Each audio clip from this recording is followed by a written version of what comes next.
All right, Thanksgiving is right around the corner, and some might argue wine and spirits are the most important menu items. I think so. Here with some helpful pairing tips is Gary Grunner from GrunnerOnWine.com. This is fantastic. Always great to have you here, Gary.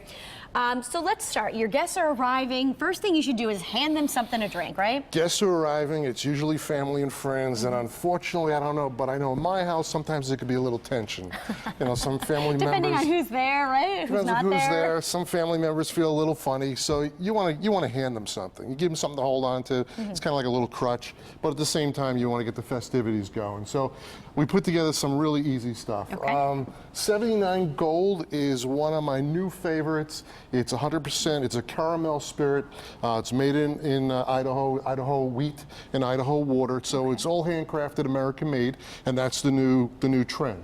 And then you have Bertzen, who's a really cool company. And they do all kinds of liqueurs, and they do everything that you can really, you know, blending and putting in the drinks, like I'll show you in 2 seconds. They have all kinds of different flavors. So what I love about 79 Gold is just take I'll smell it. Take a sniff.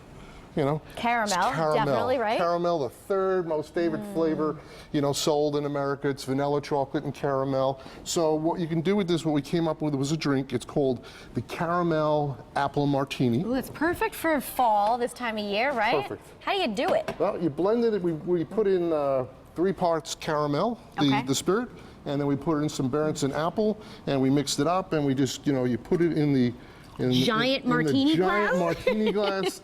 The funny thing is, I'm still drinking the same amount of glasses as I normally drink. I just up my glassware, so this way I get more per drink. There you go. And you make a really nice. Garnish it with the apple, right? Garnish it with the apple, and you can actually, you know, if you have time, which I'd love to do, I took some little apples and I candied them. And you have them floating around. And normally this would be a little fuller, but I don't suggest anyone at home to serve big glasses like this, because by the time the turkey comes out, everyone will be a turkey. Right? You can even do a little caramel around the rim, right? A little if you caramel wanted to do that. Absolutely. All right. Something else that I love is this is called Lunetta Prosecco, and this is produced by the Cabot Winery. We drink a lot of Prosecco in our house. Economically, it's probably one of the best things to drink because, you know, champagne is very expensive. So we keep a lot of little ones together because there are times where, you know, we just can't finish everything. And then the bottle, you really can't save it once you open it, right? No, it's never the same. So what's kind of cool, you can have some really nice Prosecco. And then if you get a little creative, you have a couple of bottles of the Bertzen, and I really like pear. So you're going to add the pear right into the Prosecco. Right into the Prosecco. Well, that's a nice combination. You know, you do a little less than that, and then all of a sudden you get this really cool little drink. Now let me ask you, can you put this in as an after-dinner drink? You don't want to put it in coffee or anything, do you? Oh, the 79 Gold? 79 Gold is really special. You've had chefs, they use it for cooking and baking, chocolate cakes. You can put it over ice cream. So at the end of the meal, if you want to get really creative, you can do so many things with 79 Gold.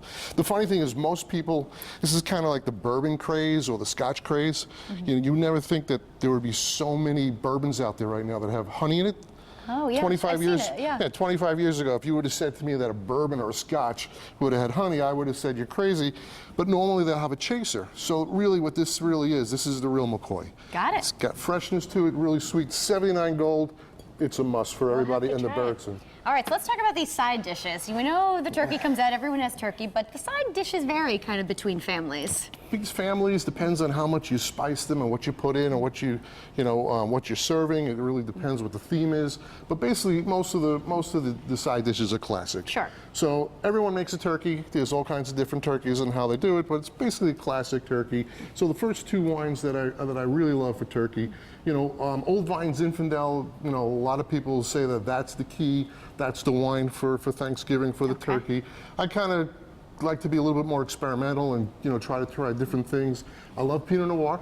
I love Pinot Noir from California. I love Burgundies. This is a Sonoma Coast Pinot Noir called Hanson Grunner. Small lot production, really nice. Got some great fruit to it. And then Pergal is something really cool. This is a Syrah and Merlot blend. Oh, see, I don't think I've heard of that blend before. Delicious, delicious. And what's really cool about this, take a whiff of that. So let's say all of a sudden if you're having it for dinner, sure, with your turkey, this is going to have a little mid palate. The Merlot is going to have some really nice fruit to it.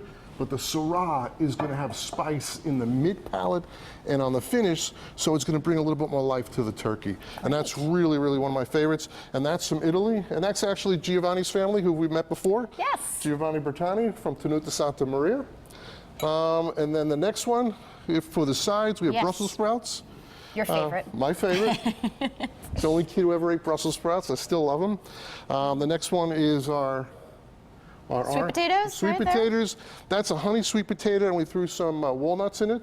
We have a really interesting stuffing at the end, and that's got some, some turkey bits in it, and also some other unique little, we put some walnuts in it, and then our cranberry sauce. So we came up with the 3 classics just to try to pair them and to try to show you some wines that go really well. Sure. White wines, you want something to have really good balance, great acidity, have some nice flavor profiles, but you don't want anything that overtakes. Tenuta Santa Maria, I love Soave. Some people remember Soave years ago, and unfortunately it had a bad name to it because people were just mass producing it, but this is an amazing, delicious bottle of wine. What's nice about it, it really goes well with Brussels sprouts. Okay. White flowers, almonds, and some really cool blossoms, great acidity, great wine. Agave, which most people haven't really drank in a while. Piedmontese, now we're in northern Italy. The grape here is called Cortese, because Italy gets a little confusing.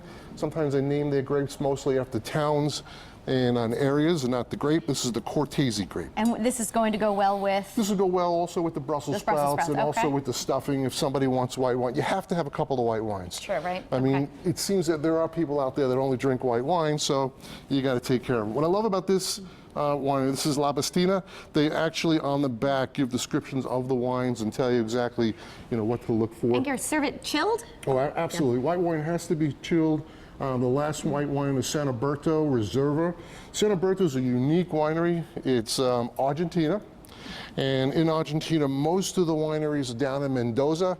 This is up in La Roja, which means that the wine is going to be a little smoother, a little easier, a little lighter, and it's going to pair really, really well with all the dishes and the sides. And I love this winery because they produce some really great stuff. All right. Gary, we're going to have to go on your website, I think, to find the rest of these pairings, but it's Grunner on Wine. It's Grunner on Wine, which you can learn about the G. Washington that just came out, and the Sanaberto Malbec, which are bigger and fuller, actually for stuffings with a heavier style meats.